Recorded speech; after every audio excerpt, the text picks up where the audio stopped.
இதில் ரொம்ப முக்கியம் அஷ்டம சனின்னு சொன்ன உடனே நான் 30 ஆண்டுகளில் சிம்மாசனத்தில் அமரப்போகும் சிம்மம்னு சொல்லியிருக்கேன். அதுக்கு ரொம்ப முக்கியமான காரணம் என்ன அப்படின்னு நம்ம பார்த்தோம்னா, இந்த 2.5 வருஷம் அஷ்டமத்து சனியில் சனி வந்து பிரச்சனை செய்வாரா அப்படின்னு கேட்டால் சத்தியமாக செய்வார். ஆனால் யாருக்கு? அதான் மில்லியன் டாலர் கொஸ்டின். சனி பிரச்சனை செய்யணும்னா நீங்கள் சிம்ம ராசியாக இருக்கணுங்கிற அவசியம் இல்லை.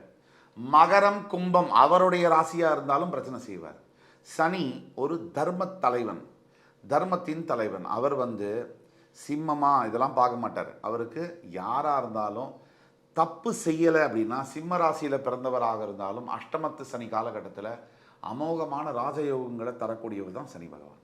நீங்கள் தப்பு செய்யலை, உங்கள் கர்மா க்ளீனாக இருக்குது, எந்த தப்பும் செய்யலை, அடுத்தவங்க கூடியே கெடுக்கலை, இந்த பணத்துக்கு ஆசைப்பட்டு கண்ணா பின்னான்னு யாரையும் எதுவும் பண்ணல, ஏமாத்தலை, இந்த தேவையில்லாத வார்த்தைகளை மற்றவங்க மேலே போடலை, சுயநலத்துக்காக எந்த வேலையும் செய்யலை, எந்த ஒரு ஏமாத்து திருட்டு பொய் வழக்கெல்லாம் எதுவும் பண்ணலை, பெண்களை முக்கியமாக வந்து தலை குறைவாக நடத்தலை, அசிங்கமாக பேசலை, தான் செய்ய வேண்டிய கடமையை பையனா தாய் தந்தையருக்கு கணவனுக்கு எல்லாத்துக்கும் செய்கிறோம், குழந்தைகளுக்கு செய்கிறோம், இதெல்லாம் இருந்ததுனாலே சனி வந்து உங்களுக்கு எதுவும் செய்ய மாட்டார். ஆனால்